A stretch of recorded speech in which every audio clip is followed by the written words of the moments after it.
Renúncia ou perdão? Olha, numa prova de ação penal, confundir esses dois é o tipo de erro que não dá para cometer, é fatal. A gente vai desvendar de uma vez por todas essa e outras comparações que a banca, especialmente a FEPESE, adora usar para derrubar a gente. Então fica aqui para garantir esses pontos que fazem toda a diferença. Certo, mas antes de a gente mergulhar nessas armadilhas, a gente precisa entender o campo de julgo, né? A ação penal tem uma estrutura bem clara. E visualizar esse mapa geral, bom, esse é o primeiro passo para não se perder naqueles detalhes que a prova cobra na literalidade. Olha só, a base de tudo está bem aqui.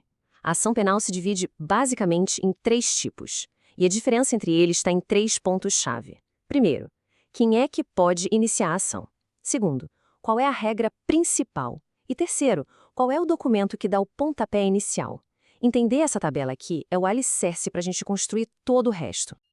Beleza, vamos começar então pelo cenário mais comum de todos, a ação pública. Ela é a grande regra no nosso sistema, mas ela tem uma variação super importante que, nossa, fonte de muita questão de prova. Vamos analisar as duas agora. A diferença, no fundo, é simples, mas é crucial para a prova. Pensa assim, na pública incondicionada, o Ministério Público tem sinal verde. Ele pode agir por conta própria, sem precisar de nada. Já na condicionada, ele precisa de uma chave para ligar o motor, sabe? E essa chave é a autorização da vítima, o que a gente chama tecnicamente de condição de procedibilidade. E essa chave é a representação, é a autorização da vítima. E tem prazo, viu? 6 meses. Mas a maior pegadinha da FEPESE está na retratação. A pergunta é, a vítima pode se arrepender? Pode voltar atrás? A resposta é sim, pode. Só que tem um ponto que é sem retorno, e esse ponto é o oferecimento da denúncia pelo MP. A banca vai fazer de tudo para te confundir colocando na questão o recebimento da denúncia pelo juiz. Mas não, é o oferecimento. Mas muita atenção nessa diferença. E para fixar isso de vez na cabeça, tem uma frase que resume perfeitamente a lógica. Olha só. A vítima dá a chave, que é a representação, mas quem dirige o carro, quem assume a direção do processo é o Ministério Público. Ou seja, o controle da ação continua sendo público. Ok, agora a gente vai para exceção. É aqui que as regras do jogo mudam completamente. Na ação privada, o protagonista não é mais o Estado. E isso traz uma série de institutos, de prazos próprios, que são um prato cheio para as bancas, especialmente para a FEPESE. Na ação privada, quem está no comando é a vítima. A titularidade é dela ou, se for o caso, dos seus sucessores legais, que a gente memoriza com o mnemônico CAD, né? Cônjuge, ascendente, descendente ou irmão. A peça que dá o start em tudo é a queixa-crime. E o prazo para isso, olha, é fatal, 6 meses. Aqui, os princípios são outros. Oportunidade e disponibilidade. É a vítima quem decide se vai agir e se vai continuar com a ação. Agora, atenção redobrada aqui. E se o Ministério Público, que é o titular da ação pública, fica inerte, não faz nada no prazo que a lei dá? O que acontece? Bom, o sistema tem uma solução para isso. É a ação privada subsidiária da pública.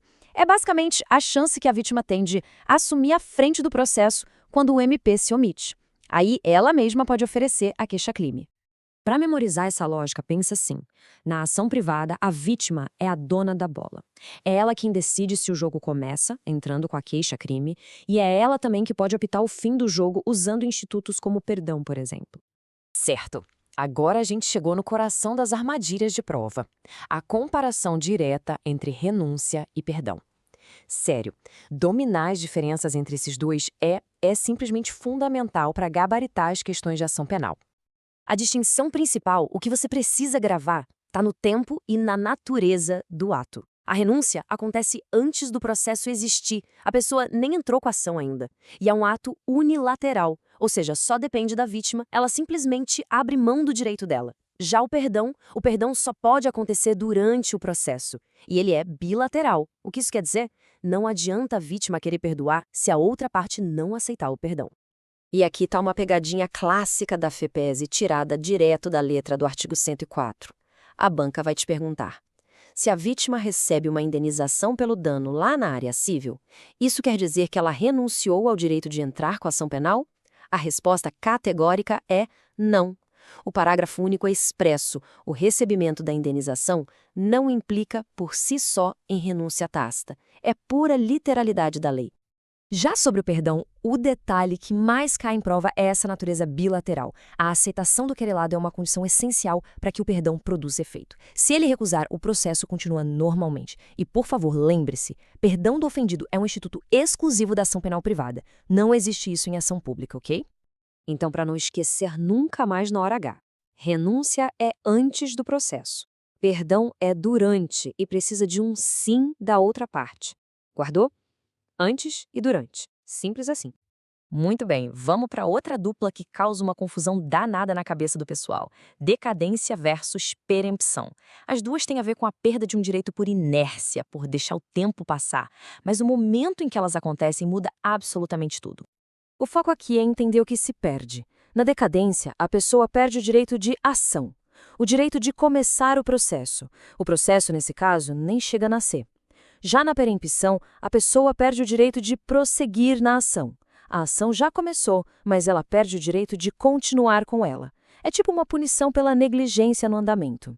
Falando de decadência, a palavra-chave é prazo de 6 meses. Contado a partir de quando? Do dia em que se sabe quem é o autor do crime. E muita atenção, esse é um prazo de direito material. Na prática, para a prova, isso significa que a contagem segue a regra do artigo 10 do Código Penal, ou seja, inclui o dia do começo. Deixou passar esse prazo, já era. O direito de ação morre. Já a perempção, como eu disse, é uma punição. É uma penalidade para o querelante, aquele que entrou com a ação privada, mas depois meio que abandona o processo, sabe? As hipóteses estão lá no artigo 60 do CPP. Um exemplo clássico é deixar de promover o andamento do processo por 30 dias seguidos, e um erro muito comum em prova é achar que o Ministério Público pode sofrer perempção. Não pode. A inércia do MP tem outras consequências. Perempção é coisa exclusiva da ação privada. Então, muito cuidado para não misturar os números na hora da prova, hein? Os 6 meses da decadência são um prazo de direito material para iniciar a ação.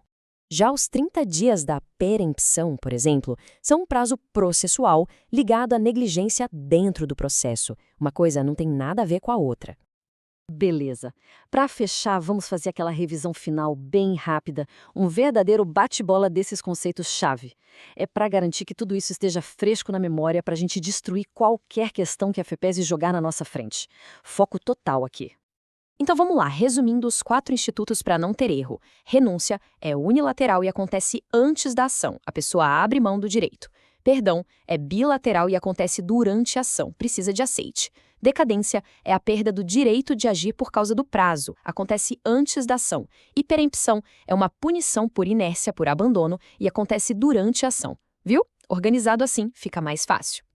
Pronto, com essa estrutura, a gente tem a ferramenta certa para diferenciar cada um desses institutos e, o mais importante, não cair nas pegadinhas da FEPESE, que adora literalidade. O segredo agora, claro, é a repetição. É revisar esses pontos, fazer muitas questões, até essa diferenciação virar algo automático. Com isso, com certeza, a aprovação fica bem mais perto.